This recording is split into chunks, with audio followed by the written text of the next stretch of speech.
Hello students, myself Dr. Parna Sharma, Assistant Professor of Political Science.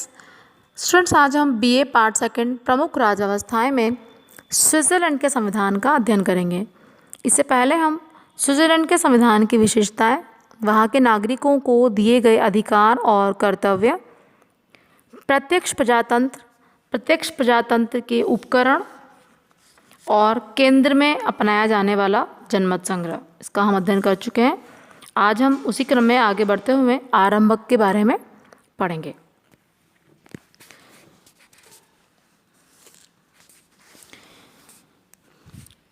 आरंभक से तात्पर्य है जनता को विधि निर्माण के लिए प्रस्ताव प्रस्तुत करने का अधिकार। यह जनता को उन विधियों के निर्माण करने का अधिकार प्रदान करता है जिन्हें वह वांछनीय तथा हित में आवश्यक समझे तथा जिन्हें विधायिका ने प्रस्तुत न किया हो। ठीक है।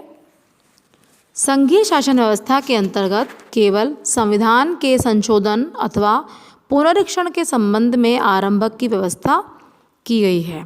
ठीक है। तो जो आरंभक का प्रयोग है, यूज़ है, वो केवल संविधान संशोधन के लिए ही किया जा सकता है। साधारण कानूनों के लिए इसका प्रयोग नहीं किया जा सकता। आरंभक के द्वारा जनता को अधिकार दिया जाता है कि वह किसी विधेयक पर प्रारूप तैयार करे अथवा प्रस्ताव के रूप में विधानमंडल से इस बात की मांग करे कि या तो विधानमंडल उसके प्रस्ताव के आधार पर कानून का निर्माण करे अथवा उस पर जनमत संग्रह किया जाए। इस प्रकार आरंभक जनता को विधि निर्माण के लिए प्रस्ताव प्रस्तुत करने का एक अधिकार है। यह एक स्वीकारात्मक अधिकार है जिसका परिणाम सकारात्मक है और इसकी स्थिति जनमत संग्रह की भांति अर्ध सप्तावस्था की नहीं है। यह जनता को उन विधियों के निर्माण करने का अधिकार प्रदान करता है जिन्हें वह वांछनीय तथा देश हित में आवश्यक समझे तथा जिन्हें विधायिका ने प्रस्तुत न किया हो। इसमें यह बात ध्यान देने योग्य है कि आरंभक के द्वारा नागरिकों को सिर्फ संविधान में संशोधन करने की मांग करने का अधिकार है। साधारण विषयों पर कानून बनाए जाने की मांग करने का उन्हें कोई अधिकार नहीं है। यहाँ यह भी स्मरणीय है कि संशोधन के लिए आवेदन पत्र पर कम से कम 50,000 नागरिक मतदाताओं के हस्ताक्षर हों तथा जिनका जनमत संग्रह 6 माह के अंदर इस काल में ही किया गया हो। आरंभक के 2 उद्देश्य हैं, अतः आरंभक 2 उद्देश्यों से ही किया जा सकता है। पहला है आंशिक संशोधन के लिए और दूसरा है पूर्ण संशोधन के लिए। ठीक है। तो जो आरंभक है उसका प्रयोग केवल संशोधन के लिए ही किया जा सकता है। आंशिक संशोधन से तात्पर्य है संविधान के किसी एक अंश आदि में संशोधन आंशिक संशोधन कहलाता है। जनता इसका आरंभ 2 प्रकार से कर सकती है। पहला है संशोधन प्रस्ताव का पूरा प्रारूप तैयार करके और दूसरा है संशोधन की एक मोटी रूपरेखा तैयार करके।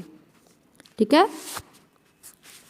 यदि 1 लाख मतदाताओं ने संशोधन प्रस्ताव का पूरा प्रारूप तैयार करके दिया है और उस पर दोनों सदन संसद के वो दोनों सहमत हैं तो प्रस्ताव पर जनमत संग्रह किया जाता है और यदि वह तैयार नहीं है तो जनमत संग्रह के द्वारा संशोधन पर स्वीकृति लेने से पूर्व उस पर जनता की सहमति लेनी होती है।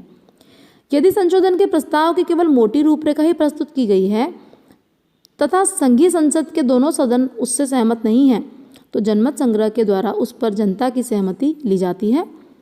जनता के द्वारा समर्थन मिलने पर संघीय संसद उसका प्रारूप बनाती है और फिर से उस पर जनमत संग्रह लेती है। तो ये हो गया आपका आंशिक संशोधन। नेक्स्ट है पूर्ण संशोधन। यदि 1 लाख मतदाताओं ने आरंभक द्वारा संविधान के पूर्ण संशोधन की मांग की हो या यदि पूर्ण संशोधन के प्रस्ताव का आरंभक किसी एक सदन ने किया हो परंतु दूसरा सदन उससे सहमत न हो तो उन दोनों दशाओं में निम्नलिखित प्रक्रिया को अपनाया जाएगा। पहला है प्रस्तावित संशोधन सर्वसाधारण के जनमत संग्रह के लिए प्रस्तुत किया जाएगा कि संशोधन की आवश्यकता है या नहीं है। दूसरा है सर्वसाधारण के द्वारा स्वीकृत होने पर संघीय विधानमंडल का पुनर्विचार होगा या कैंटनों के बहुमत की स्वीकृति की आवश्यकता इसमें नहीं होगी। पुनर्विचार के बाद में संघीय विधानमंडल के दोनों सदन उक्त प्रस्तावित संशोधन पर विचार करेंगे और उनके बहुमत के द्वारा पारित होने पर वह संशोधन प्रस्ताव सर्वसाधारण तथा कैंटनों के जनमत संग्रह के लिए प्रस्तुत किया जाएगा और लोक निर्णय के पक्ष में होने वाला संशोधन का प्रस्ताव क्रियाशील होगा। ठीक है, प्रस्तावित संशोधन सर्वसाधारण के जनमत संग्रह के लिए प्रस्तुत किया जाएगा कि संशोधन की आवश्यकता है या नहीं। तो स्टूडेंट्स, ये हो गया आरंभक, जिसका प्रयोग केवल संविधान में संशोधन के लिए ही किया जा सकता है। यह एक स्वीकारात्मक अधिकार है जिसका परिणाम सकारात्मक है। यह जनता को उन विधियों के निर्माण करने का अधिकार प्रदान करता है जिन्हें वह वांछनीय तथा देश हित में आवश्यक समझती हैं। अब इसके गुण और दोष आते हैं कि आरंभक के गुण क्या है। आरंभक के द्वारा विधायिका अपने कर्तव्यों के प्रति सदैव सजग रहती है। इससे विधायिका की भूल का उपचार हो जाता है। इससे जनता उत्कृष्ट योजनाएं प्रस्तुत कर सकती है। आरंभक के द्वारा जनता विधायिका को उन आवश्यक विधियों को पारित करने के लिए विवश करती है जिनकी वह उपेक्षा कर रही हो। तो ये इसके गुण हो गए। अब इसके दोष देख लेते हैं। जनता में विधेयक का प्रारूप तैयार करने की योग्यता नहीं होती है, अतः आरंभक के द्वारा जो संशोधन या विधियां निर्मित होती हैं वो जटिल और दोषपूर्ण होती है। ठीक है, आरंभक की जो प्रथा है वो पेशेवर राजनीतिज्ञों का महत्व बढ़ जाता है। उन्हें जनता को भड़काने तथा गलत रास्ते बतलाने का अवसर इससे मिल जाता है। तो आरंभक एक प्रकार से उचित पद्धति नहीं है, या तो आरंभक का प्रयोग नहीं किया जाना चाहिए संविधान संशोधन जैसे कार्य के लिए। आरंभक की विधि अत्यंत विलंबकारी और खर्चीली पद्धति है। तो स्टूडेंट्स, हमने देखा कि किस प्रकार से आरंभक का प्रयोग पूर्ण संशोधन और आंशिक संशोधन के अंतर्गत किया जाता है। आरंभक के गुण और दोष हमने देखे।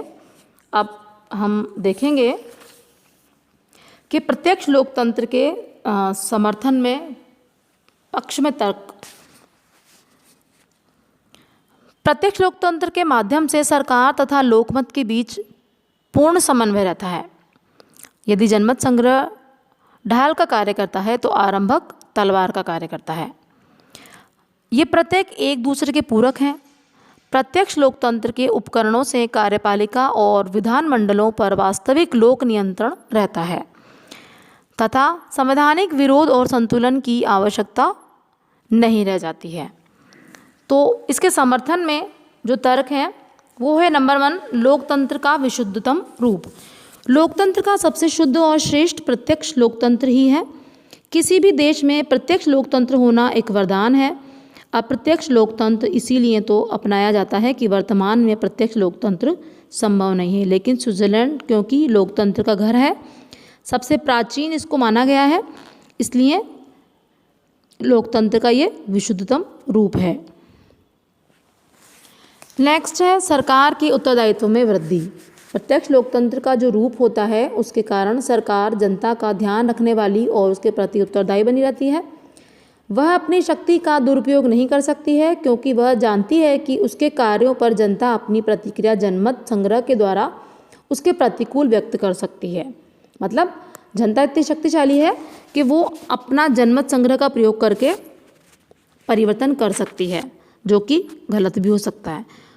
वह यह जानती है कि यदि वह जनता की आवश्यकता के प्रति लगातार उदासीन रहेगी तो जनता आरंभक द्वारा उसे वह करने के लिए बाध्य कर देगी जो वह कराना चाहती है। नेक्स्ट, दोहरा लाभ। जनमत संग्रह जनता के विरुद्ध विधानमंडल की निरंकुशता को रोकने का कार्य करता है और आरंभक विधानमंडल की भूलों का उपचार करता है।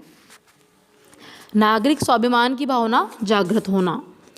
प्रत्यक्ष लोकतंत्र नागरिकों के अंदर आत्मगौरव और स्वाभिमान की भावना को जागृत करता है। इसमें नागरिक ये समझते हैं कि वे शासन में महत्वपूर्ण हैं।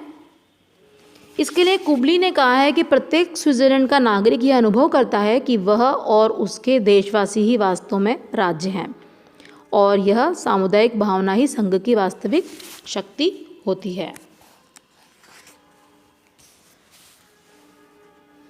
तो स्टूडेंट्स, ये हमने सारी देखी इसकी पक्ष में तर्क। अब इसके विपक्ष में तर्क हम देख लेते हैं।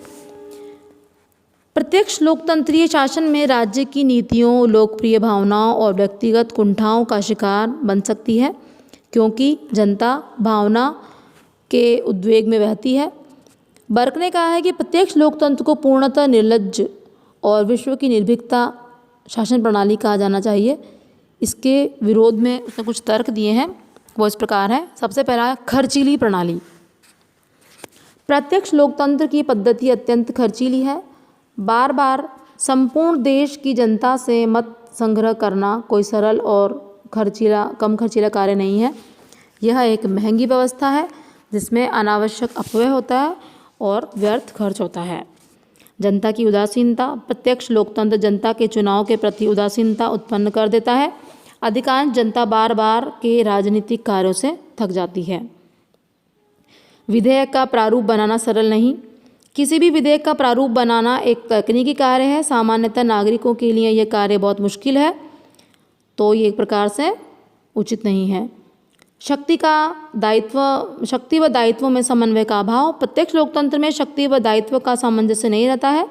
शासन संबंधी निर्णयों को अंतिम रूप देने की शक्ति जनमत संग्रह की व्यवस्था के कारण जनता में निहित रहती है, जबकि शासन संचालन का दायित्व शासन तंत्र का होता है।